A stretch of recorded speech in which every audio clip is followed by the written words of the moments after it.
अजित पवारांची राजकीय एंट्री ही केवळ एक योगायोग नव्हती बरं का, तर तो एका मोठ्या प्रवासाचा प्रारंभ होता.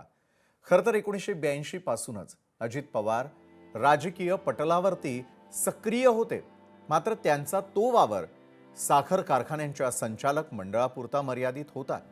तिथेही राजकारण होतं, डावपेच होतेच, पण मुख्य प्रवाहातील सक्रिय राजकारणाची उणीव मात्र जाणवत राहिली. अखेर दादांच्या या मुख्य प्रवासासाठी 1991चं साल उजाडावं लागलं. 1991 सालच्या लोकसभा निवडणुकीचा तो काळ होता. अजित पवारांनी स्वतः एका मुलाखतीत त्यावेळेचा एक अतिशय रंजक किस्सा सांगितला होता.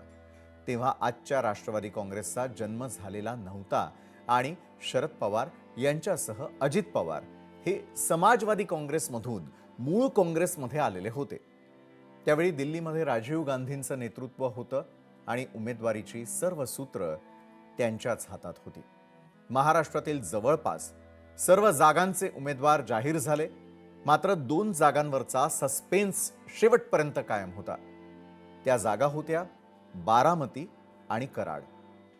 संपूर्ण राज्याचे डोळे या 2 नावांकडे लागून राहिलेले होते. अखेर सर्वात शेवटी उमेदवारी जाहीर झाली, ती म्हणजे बारामतीतून अजित पवार आणि कराडमधून पृथ्वीराज चव्हाण. निवडणूक झाली, निकाल आले आणि त्यावेळच्या या 2 तरुण नेत्यांनी पहिल्यांदाच आणि एकाच वेळी लोकसभेत प्रवेश केला. विशेष म्हणजे ज्या 2 नेत्यांनी 1991 मध्ये एकत्र दिल्ली गाठली, त्याच जोडीनं पुढे 20 वर्षांनंतर महाराष्ट्राच्या राजकारणात मुख्यमंत्री आणि उपमुख्यमंत्री म्हणून सत्तेची सूत्र आपल्या हाती घेतली. एकाच वेळी सुरू झालेला हा प्रवास पुढे राज्याच्या सर्वोच्च पदांपर्यंत जाऊन पोहोचला, ज्याची पायाभरणी 1991च्या त्या ऐतिहासिक निवडणुकीनं झालेली होती. आणि या संदर्भात अधिक चर्चा करण्यासाठी ज्येष्ठ पत्रकार जयंत माइनकर आपल्यासोबत आहे. जयंत माइनकरजी, आज कुठल्याही प्रकारचं डिबेट नव्हे, आम्हाला अजितदादा समजून घ्यायचे आहेत. कारण अजितदादा जे आहेत त्यांनी आजपर्यंत राजकारण केलं. 1991 साली झालेली मुहूर्तमेढ राजकारणातली ते आत्तापर्यंतचे दादा महाराष्ट्राला समजून घ्यायचे आहेत.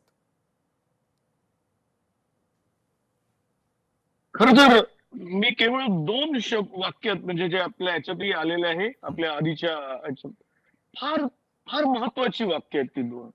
त्यांनी एका ठिकाणी सांगितलं की होय, मला मुख्यमंत्री व्हायचं आहे. खर तर आपल्या मनातली महत्वाकांक्षा, इच्छा खुलेआम जनरली पॉलिटिशियन बोलून दाखवत नाही. ऑफ द रेकॉर्ड आपण जेव्हा बसलेलो असतो पत्रकारांच्या बरोबर गप्पा मारताना किंवा एखाद्याची व्यक्तिगत आपली मैत्री होते, तेव्हा ते सांगतात की आता हो कदाचित माझ्याकडे आहेत. पण खुलेआम पब्लिकली हे बोलणारे, मला तिथे त्यांचं वेगळेपण फार जाणवतं. जो आता आपण शॉर्ट दाखवला, होय मला एक दिवस मला मुख्यमंत्री व्हायचंय, आणि ते सांगतानाच त्यांनी हेही सांगितलं पण काय करू, नशीब नाहीये, त्यामुळे जे आहे ते चालवून घ्या. याच बरोबर त्यांचा दुसरा प्रामाणिकपणा, ज्याच्याबद्दल फार मोठ्या प्रमाणात चर्चाही झालेली आहे, त्यांच्यावर टीका झाली, जे काय व्हायचं ते झालं. आपण भारतीय राजकारणाला, भारतीय एकूणच काँग्रेस पासून सर्व राजकारणाला वंश परंपरेवर चालणारं राजकारण म्हणून अनेक वेळेला भाजप पर्टिक्युलरली टीका करत असते.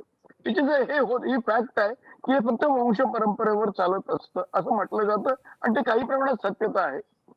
पण याच दादांनी जेव्हा त्यांनी आपल्या काकांच्या विरुद्ध बंड केलं, तेव्हा जी सल होती, मला मुख्यमंत्री पद का मिळालं नाही, केवळ मी तुमचा मुलगा नाही म्हणून ना, हे अतिशय प्रामाणिकपणाने एक सत्य त्यांनी सांगितलं. आणि मी तुम्हाला हेही सांगतो, इतकं सत्य बोलणारा राजकारणी मिळत नाही. आता याच्या आधी सुद्धा आपण काका पुतण्यांच्या असे अनेक विभाजनं पाहिलेली आहेत.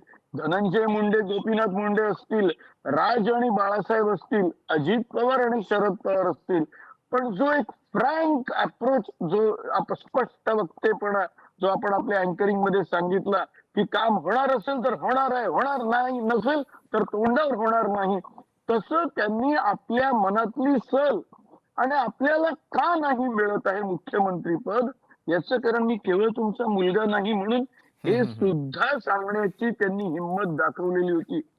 बाकी तर त्यांचं जे काही आज तुम्ही जर का हिशोब कराल जे आपल्या अँकरिंग मध्ये आलंच की 6 वर्ष ते 6 वेळा उपमुख्यमंत्री होते, जवळपास 6-7 वर्ष एकूण झालेले असतील. एक असं सांगितलं नक्की. जातं उद्धव जयंत ठाकरेंच्या माइंडकरजी, हातात मी आपल्याला थोडंसं थांबवतो. पुन्हा एकदा आपल्याला चर्चेकडे वळायचंय मात्र. लोकशाही मराठी ऐका, पहा, जागरूक रहा.